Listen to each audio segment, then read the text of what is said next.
एक ही वस्तु तो छोड़नी है, और वो ये है कि तुम कुछ जानते हो।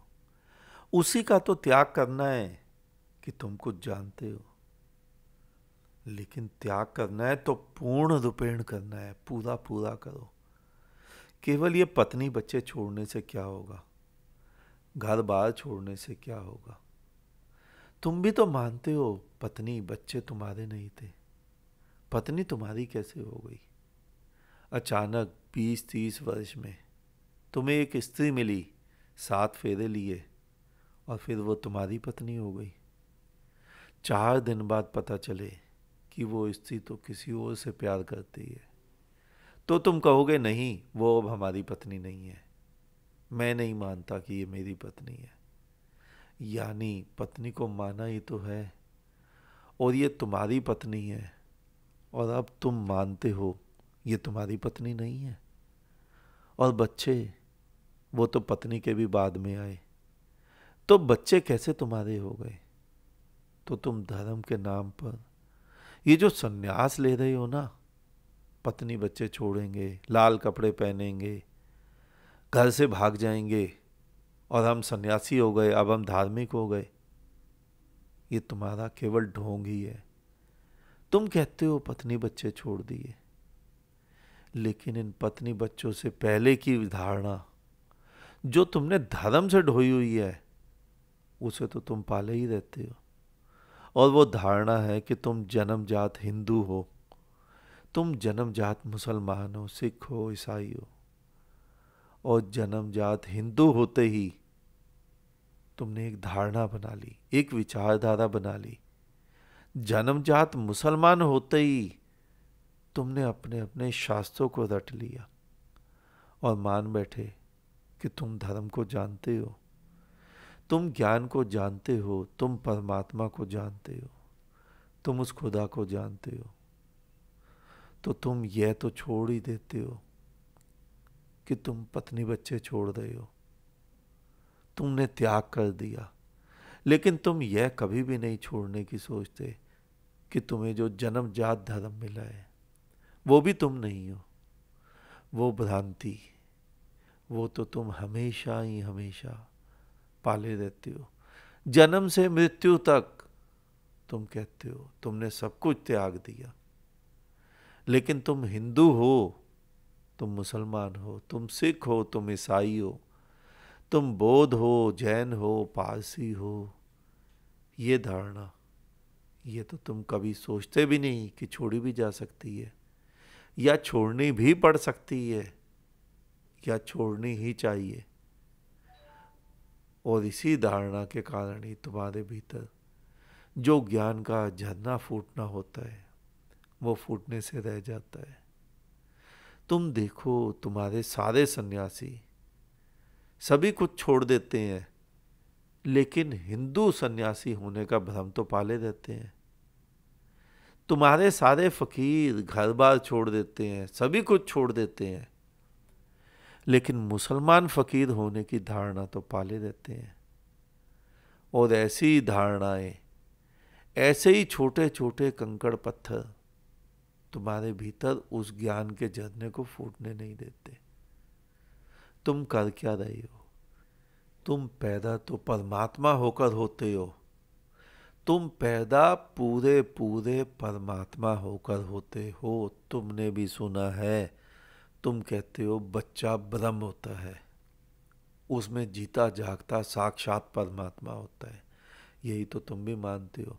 लेकिन जब तुम मरते हो तो तुम हिंदू होकर मर जाते हो, तुम मुसलमान होकर मर जाते हो, तुम सिख ईसाई होकर मर जाते हो।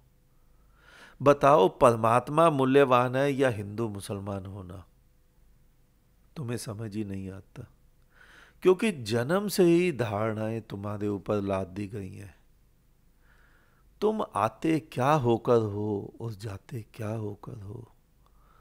तुम परमात्मा को लेकर ही आए थे। बीज वृक्ष होने की संभावनाएं लेकर ही बीज होता है, और उस बीज का वृक्ष होना ही उसकी पूर्णता है। उसी प्रकार तुम परमात्मा को लेकर ही आए हो, और अपने उसी परमात्मा को इस विराट परमात्मा के साथ मिलाकर पूरा हो जाना ही तुम्हारी पूर्णता है। बीज की कोई भी स्थिति नहीं होती है। या तो बीज बने रहो और सड़ते रहो, या पूरे पूरे वृक्ष हो जाओ, परमात्मा हो जाओ, पूर्ण अस्तित्व के प्रेम में प्रेम ही हो जाओ, उस विराट के साथ मिलकर विराट ही हो जाओ।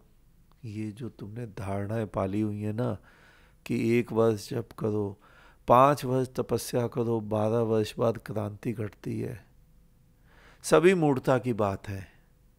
ऐसे कुछ भी नहीं होता। अगर हुआ होता, अगर हो सकता होता, तो तुम्हारे साथ हो गया होता, लेकिन कुछ भी तो नहीं हुआ। लगे रहो, जन्म से तुम लगे हो। हिंदू अपने संस्कारों को ढो रहा है, उसके हिसाब से जप तप व्रत कर रहे हैं, तल्लीन है उसी में। मुसलमान अपने संस्कारों के हिसाब से तल्लीन है, नमाजें पढ़ रहा है, कुरान पढ़ रहा है, काबा जा रहा है, सारे उपाय कर रहा है। देखो, शायद तुम्हारी उम्र 40-50 वर्ष की हो गई होगी। किसी 80 वर्ष वाले को देख लो, शायद तुम्हें कुछ भेद देख पाओ, लेकिन भेद कुछ भी नहीं होगा। कुछ भी अंतर नहीं पाओगे। जहां तुम खड़े हो वहीं वो खड़ा है। अभी तुम भी इंतजार कर रहे हो और वो भी इंतजार कर रहा है। अभी तुम भी उपाय कर रहे हो और वो भी उपाय कर रहे हैं। तुमने वो एक गीत जरूर सुना होगा, कोई जब तुम्हारा हृदय तोड़ दे, तड़फता हुआ जब कोई छोड़ दे, तब तुम मेरे पास आना प्रिय, मेरा दर खुला है, खुला ही रहेगा तुम्हारे लिए। मैं भी तुमसे कहता हूँ, पहले अपने अपने घोड़े दौड़ा लो, भाग लो जितना भागना चाहो, पकड़ लो उसको अगर तुम्हारी पकड़ में आता है, खोज लो उसको अगर तुम खोज सकते हो।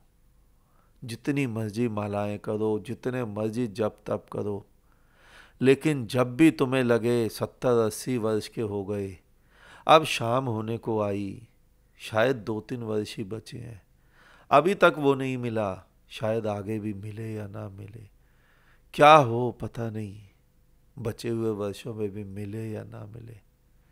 जन्म से मंदिर मस्जिद भागे जा रहे हो, कोई लाभ नहीं हुआ।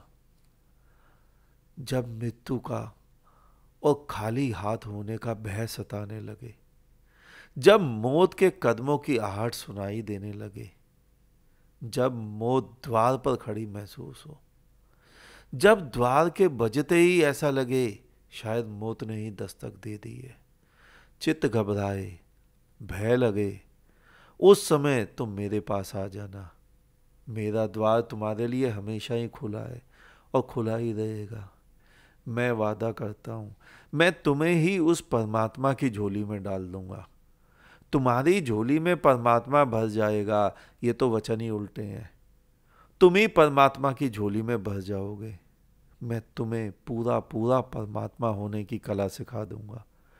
केवल 1 वर्ष चाहिए मुझे, ना जप, ना तप, ना मंत्र, ना साधना, ना सिद्धि, ना उपाय, ना दीक्षा, ना दान, ना मैं तुम्हारा गुरु, ना तुम मेरे शिष्य। वहां केवल तुम ही तुम होगे, अकेले परमात्मा स्वरूप, और कुछ भी तो ना होगा। मैं तुम्हें वो ज्ञान देना चाहता हूं। वहां तुम केवल तुम बचे होगे, अनंत स्वरूप, परमात्मा स्वरूप, मुक्त होगे, और फिर वहां मृत्यु ना होगी। वो जो भय था कि मृत्यु द्वार पर दस्तक दे रही है, वो मिट चुका होगा। फिर जो अमृत पुत्र होने की धारणाएं तुमने सुनी है ना, वही सत्य होंगी। फिर तुम भी गीत गुनगुनाओगे। वो एक गीत तुमने सुना होगा, मुझे मेरी मस्ती कहाँ लेके आई, जहां मेरे अपने सिवा कुछ ना आई, मुझे मेरी मस्ती कहाँ लेके आई। लेकिन तुम्हारे सिवा कुछ नहीं होगा, इसका भी मतलब उल्टा मत ले लेना। इसका मतलब तुम्हारी मैं से मत ले लेना, उससे मत जोड़ लेना। तुम तो वहां ना होगे। वहां तो पूरा पूरा विराट होगा, पूरा पूरा परमात्मा होगा, पूरा पूरा आनंद होगा। वही तो गीत गा सकता है, वही तो कह सकता है कि जहां मेरे अपने सिवा कुछ ना आई। तुम कैसे कह पाओगे मुझे मेरी मस्ती कहाँ लेके आई। लेकिन यहाँ तक पहुँचने के लिए सभी कुछ छोड़ना पड़ता है, और सभी के साथ साथ स्वयं को भी छोड़ना पड़ता है। एक एक वस्तु छोड़ते हो तो कैसे छोड़ोगे? स्वयं के ही धागे तोड़ दो, हिंदू होना भी तोड़ दो, मुसलमान होना भी तोड़ दो। बस यही अड़चन आती है, क्योंकि यही धारणाएं तो नहीं छूटती तुमसे, यही ज्ञान तो नहीं छूटता तुमसे कि तुम जानते हो, और यही ज्ञान तुम्हें परमात्मा होने में बाधा बनता है। और जिसको वो परमात्मा मिलता है तो तुम कहते हो ना कि मनुष्य पागल हो जाता है, बावला हो जाता है, बोधा जाता है। बिल्कुल ही सत्य कहते हो, पागल ही हो जाता है। बुद्धों को, परमहंसों को, फकीरों को तुम पागल ही तो कहते हो। ये दूसरी बात है कि जिंदा को तुम पागल कहते हो, और उसके जाने के बाद तुम उसी के नाम के मंदिर मस्जिद बनाकर दुकानें चला लेते हो। तुम स्वयं ही देख लो, जब कृष्ण थे, बुद्ध थे, महावीर थे, मोहम्मद, जीसस, नानक, कबीर थे, जब ये थे तब सभी इनके विरोध में थे, और आज सभी की दुकानें, इन्हीं के नामों की दुकानें तुमने चला रखी हैं। तो जिसे परमात्मा मिल जाता है वो समझ जाता है कि उसके मिलने में इन धर्मों का, इन उपायों का कुछ भी तो लेना देना नहीं। यही तो अड़चन थी धर्म। मैंने तुम्हें पहले भी कई बार कहा है, परमात्मा तो झांक रहा था सबके भीतर, मैं खाम खा आयतें पढ़ता रह गया। तभी वह इन बंधनों का, इन झूठे ज्ञान का विरोध करता रहता है। और तुम कहते हो कि ये पागल हो गया है। पागलपन का ही तो लक्षण है, ये पागल ही है, बिल्कुल सही, वो पागल ही है कि पूरी दुनिया एक तरफ मुंह कर कर चल रही है। आधी दुनिया हिंदू बनी हुई है, आधी मुसलमान, आधी सिख, आधी ईसाई। कोई कहता है हमें काबा जाना है, कोई कहता है काशी जाना है, और वो अकेला अकेला पागल कहीं भी बैठ जाता है और कहता है कहाँ भागे जा रहे हो, काबा काशी तो यहाँ बैठा है, मेरे पास आ जाओ। तुम भागे चले जा रहे हो, गंगा स्नान करना है, वो पीछे से फिर कह देता है गंगा तो मैं अपने पैरों में दबाए बैठा हूं, यहीं स्नान कर लो। तुम्हारी समझ से बाहर की बातें हैं। तुम्हें तभी समझ आएंगी जब तुम भी पागल बनोगे। पंडितों की, ज्ञानियों की समझ में कुछ भी नहीं आएगा। पंडित पुरोहितों की समझ में तो पुस्तकें आती हैं, पुस्तकें रटवा लो, विद्वान बना लो, माथे सजा लो, टोपियां पहन लो, बस और कुछ भी नहीं आता उन्हें। तुम्हारा एक एक वस्तु को छोड़ना, घर बार छोड़ना, पत्नी बच्चे छोड़ना, त्याग, पैसे का त्याग, वस्तु का त्याग, दिगंबर होकर खड़े हो जाना किसी काम नहीं आएगा। तुम्हारा ही स्वयं से धागे तोड़ना काम आएगा, तुम्हारा ही तुमको छोड़ना काम आएगा। और जब तुम स्वयं को ही छोड़ने को राजी हो जाते हो तो फिर तुम हिंदू कैसे बचे, मुसलमान कैसे बचे, सिख कैसे बचे, ईसाई कैसे बचे? वहां तो कुछ भी ना बचा। जिस दिन ये समझ जाओगे उस दिन समझोगे कि वहां परमात्मा ही बचा, वहां ब्रह्म ही बचा, वहां खुदा ही बचा। वही तुम्हारे काम आएगा। ये जो धर्मों के बंधन है ये भी तुम्हें तोड़ने थे, ये भी तुम्हें छोड़ने थे। गीता में आया है ना, कृष्ण कहते हैं कि तुम तीनों गुणों से ऊपर उठ जाओ, गुणातीत, सतोगुण, तमोगुण, रजोगुण, इन तीनों को ही छोड़ना है। तुम एक को छोड़ते हो, दूसरे को पकड़ लेते हो, कुछ भी काम नहीं आता। आज इतना ही, शेष किसी और दिन। अंत में तुम्हारे भीतर बैठे परमात्मा को मेरा नमन। तुम सभी जागो, जागते रहो।